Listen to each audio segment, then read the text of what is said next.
Yeah, so just getting ready for a team that hadn't played in a while. Kansas hadn't played since the 29th, so it's been over 2 weeks for them, and they were playing really well when they had to suspend for a little bit. So a lot of unknown. I'm sure they've got new stuff in, and for my young bunch, my inexperienced bunch, it'll be a challenge for us. But we've had some good days since our poor showing on Saturday, and I'm pleased with how we've responded. And just again, these things obviously, we're disappointed, but at the same time, you got to watch the film, learn from it, and move on. And I think we've done that. Thank you, Coach. We'll go ahead and questions. Chris Tavares, go ahead, please, sir. Hey, Vic. How tough has planning for this game been? Because I think this is your third different opponent that you were supposed to play this week. You're on a different day against a different team, and then you're back to the same day. And just it's hard for me to keep up with. How's it been for you guys? Yeah, it's a challenge, but it's just the way it is right now, Alex. I mean, it's just I can't fix it. I just have to roll with the punches. And again, proud of our kids. To be quite honest, I'm more worried about us right now. And so we've been really focused on our poor execution and what we didn't do from a playing hard standpoint. We've practiced really hard and really focused on some things that we were just not real good at on Saturday. So it really wouldn't matter who it is. We went through Kansas stuff, yesterday and today, but really that first day back, I was supposed to practice Sunday. I mean, we got back Saturday night. My conscience wouldn't allow me to give them Sunday off. I mean, it just wouldn't do it. And I ended up giving them Sunday off because we had such poor travel conditions on the road Sunday. I didn't want to put our kids in a bad spot where in a vehicle. And I trust them, but I can't trust the 500,000 other people driving up and down I-35. I had 3 kids really that would be on 35, and I just didn't feel good about it. So we canceled practice late on Sunday. So we came back Monday, watched film, had a good day. Tuesday and Wednesday have been really good. So, we'll see. Again, you got to roll with the punches right now. I can't control. All they tell me is, Vic, you're playing on Thursday, and this is who you're playing. So we roll with it. Do these circumstances really drive home whenever we hear coaches say it all the time? It's a nameless, faceless opponent. We're working on what we do. It's all about what we do. Does this help drive home that message that none of that matters?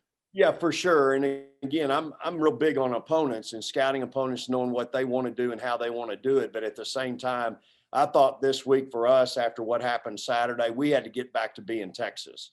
And, I just really, the first 2 days back was a focus more on that than whoever we were going to play. So today we worked on some other things, but I'm still trying to get us to play like I want us to play. If we do that, I think we'll be okay. Danny Davis. Vic, when you guys got on the court on Monday and practiced, what did you want to see from your team, and did they show you what you wanted to see? Yeah, I wanted to get back to playing hard defensively.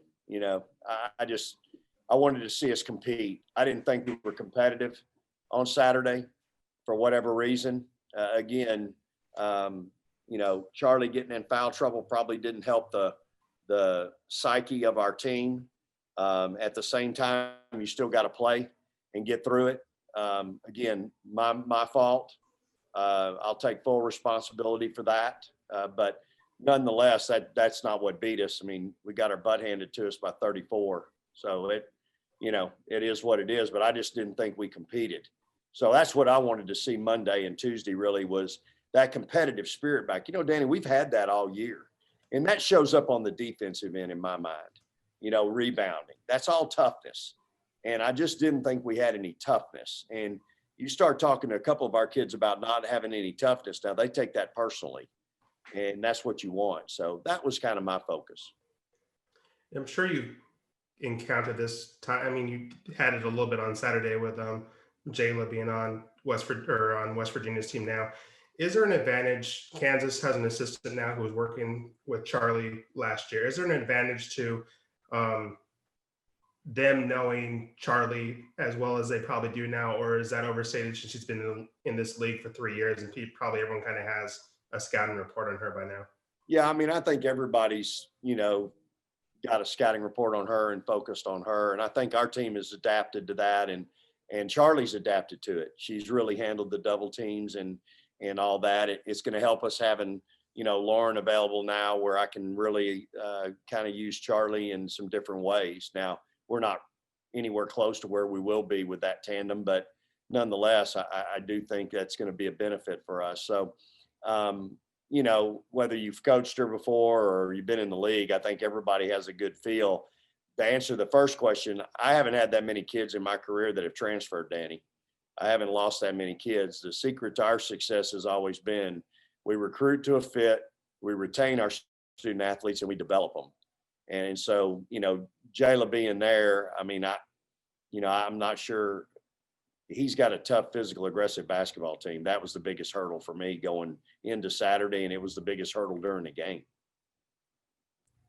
Andrea, go ahead. Hey, Coach. You talked about film, and other than just competitiveness and effort, what are 2 or 3 specific things you looked at specifically in that last game? Well, again, shot selection.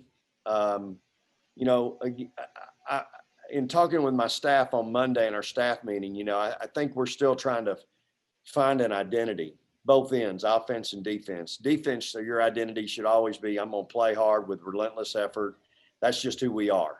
We didn't have that Saturday. I have no idea why, but we just didn't. Early in the game, we were right there at 2016, and then the next thing you know, it got away from us in a hurry. But a lot of that was turnovers. We had 20 turnovers.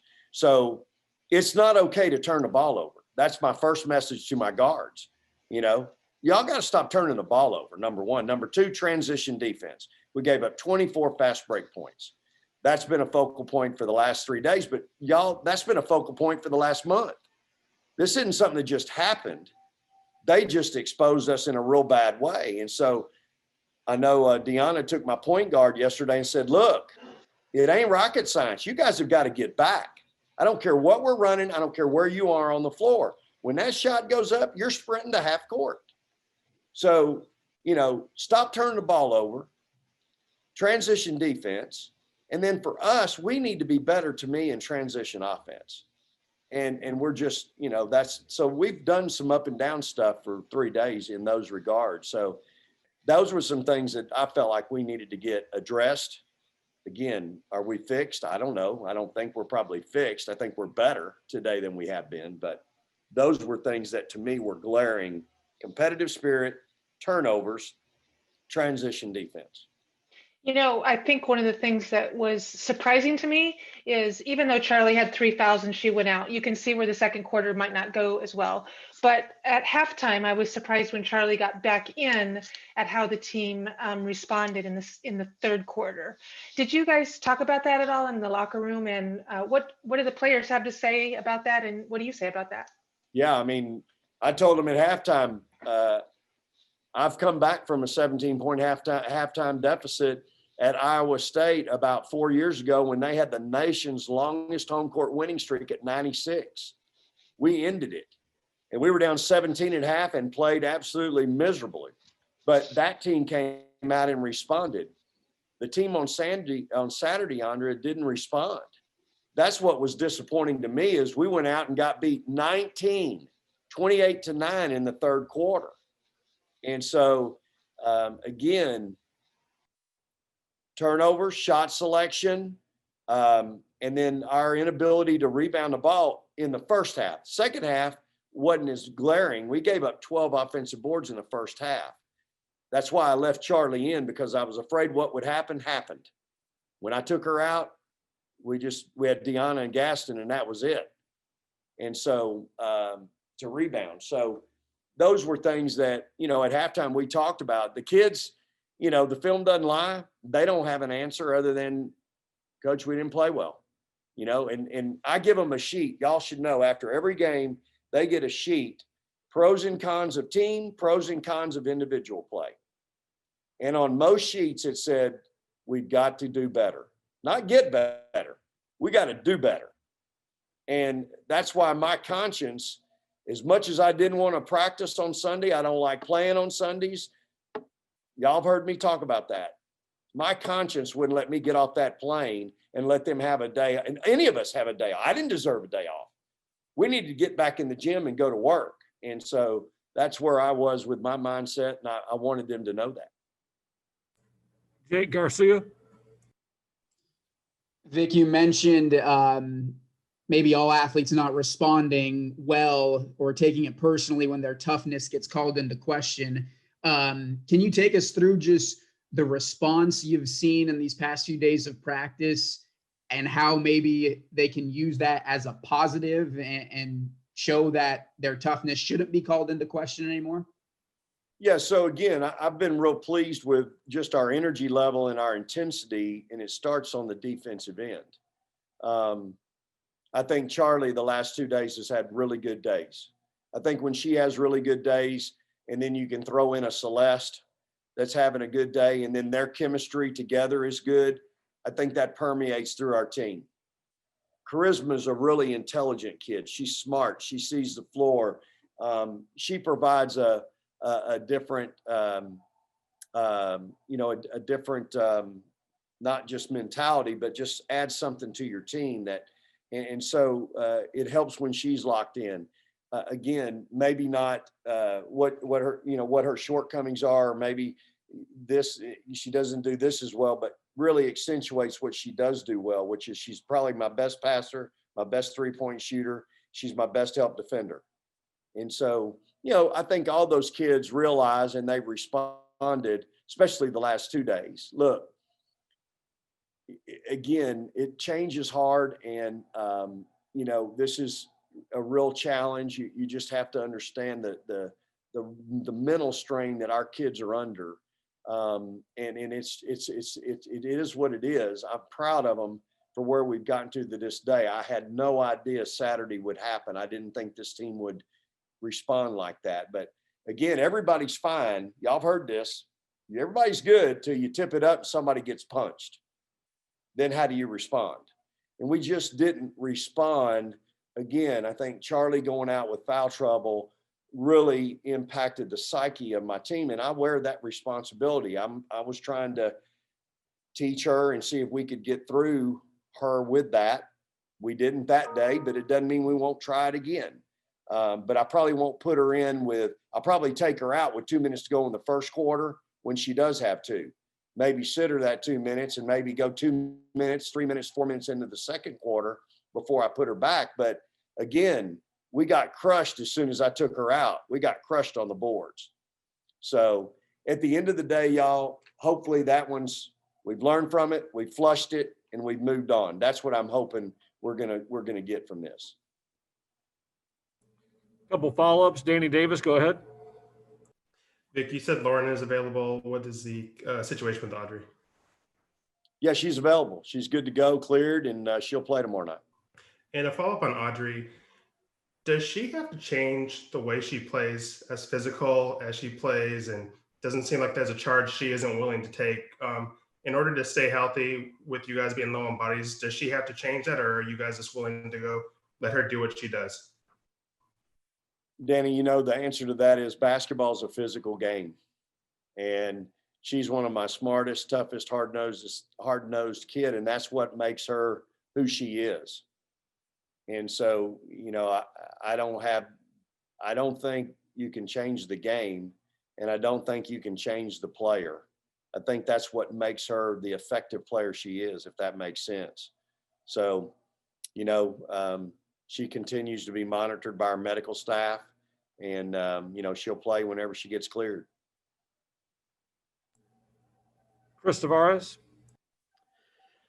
Vic, you kind of touched on it toward the end of your answer to Jake's question, but how surprised were you to see what you saw on Saturday? Does that worry you at all? That it doesn't sound like it does, because you said you think you flushed it, but I just got to ask.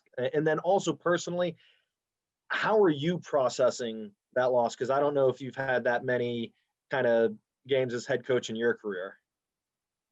Well, again, first of all, I'm accountable. and my staff's accountable. So no, we haven't had that many. It's been a long time. I think I mentioned it the other night. It's been the Sweet 16 in 16, I think, since we've endured something like that.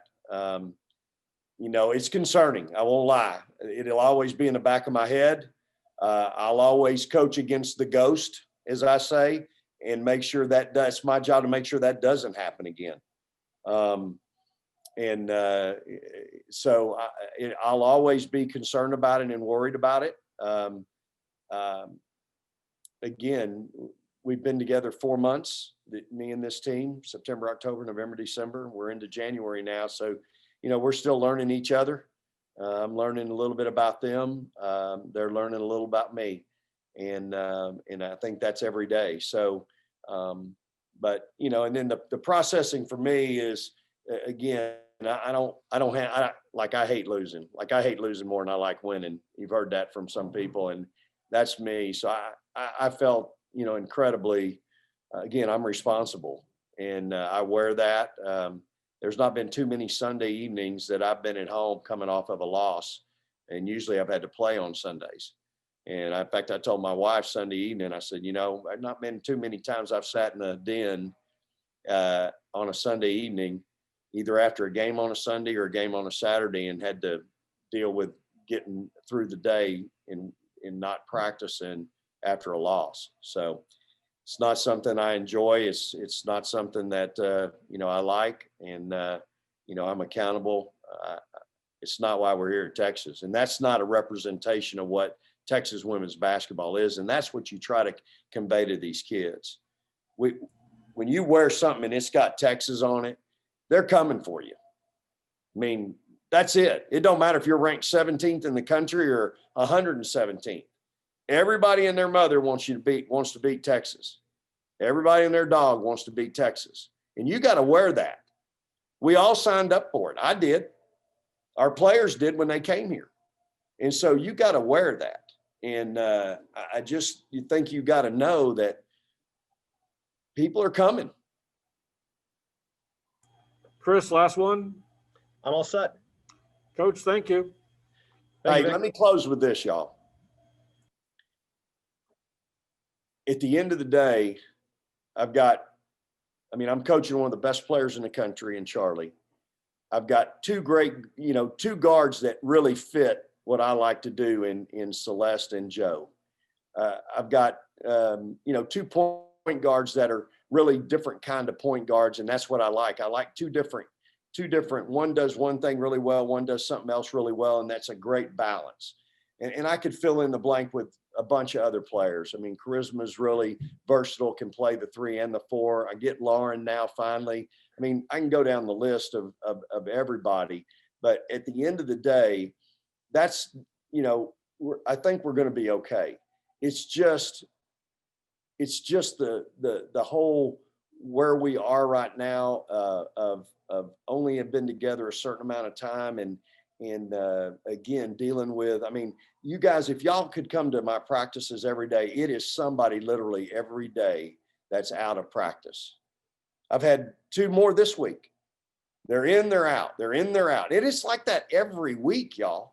I mean, if a kid walks in and sneezes wrong, they immediately go and they have COVID testing and they're out for the day. I mean, that is a miserable way to live, much less a miserable way for somebody to coach. But that's how flexible you have to be in today's world right now. Every coach in America has to do this. I mean, and so, like we talked about, Kansas has been out X number of days. K-State's been out X number. Louisville went a long period of time before Christmas and through Christmas. It is really a challenge right now, y'all. But I really like my team. My point is I really love these kids, number one, and I really like my team. And if we can ever get all 11 at practice together, Alyssa's out, but if we could ever get 11 together for 7 straight days, man, I would love to see what that team looks like. And we're going to get there. I have complete faith and confidence that we're going to get 1 week this year where we're going to get all 11 together. But until then, it is a super challenge for these kids. It's a super challenge for us as coaches to try to navigate this. That's not an excuse. I'm just telling y'all, I got a great group. I love them. I love my team. I love these kids. Again, we've got some, we've got some really good, good pieces that I think we can really do a lot of special things with. And look, now that we got Lauren, that's going to really, I think, going to hopefully open some things up for Charlie. So again, appreciate y'all being here today. Thanks for your time. I look forward to seeing my team play tomorrow night. I always look forward to seeing them from one game to the next. We've improved until this last game. We seem to be getting better. So let's hope we're getting better tomorrow night. All right. Praise the Lord and hook 'em. Charlie, when you think back to Saturday, how would you describe that loss? Disappointing. Definitely. I feel like we prepared well for that game with the scout in preparation of the game. So it's disappointing when you don't play how you practice. And that has a lot to do with focus coming out the way that we did. We didn't set the tone early, and that kind of carried on throughout the game. We never led. And so it's disappointing, but as a player, as a basketball player, you got to learn how to bounce back from games like that. And, we'll do that tomorrow. And so can't, dwell on it too long, or you'll transition that into all of your games. And so it's just like, you got to have short-term memory when you're playing basketball. And as a competitor and needing that short-term memory, would you have liked to have played on Sunday, or was this 4-day break kind of good for you guys to reset? Yeah, I'm always everything happens for a reason type of person. And this 4-day, preparation is definitely good for us. I feel like, watching the film, going back and looking at things that we didn't do right in that game, learning how we can fix it, and just becoming a better team. I feel like games like that bring teams closer together in a say. We learn from our mistakes and we get better in practice and we do better in the next game. Andrea Lloyd, go ahead. Hey, Charlie. Talk a little bit about, I asked Coach about this too, but in film, you guys had a chance to see it, and I've been there, so I know how painful that can be to watch a bad game. But apart from the fouls, what do you look at with regard to your play and kind of evaluate and say, hey, I need to really do this better when you look at that West Virginia game? Yeah, got in foul trouble early. Can't do that. I'm a more experienced player, so that shouldn't be done for me. Error on my end, and I'm working on that.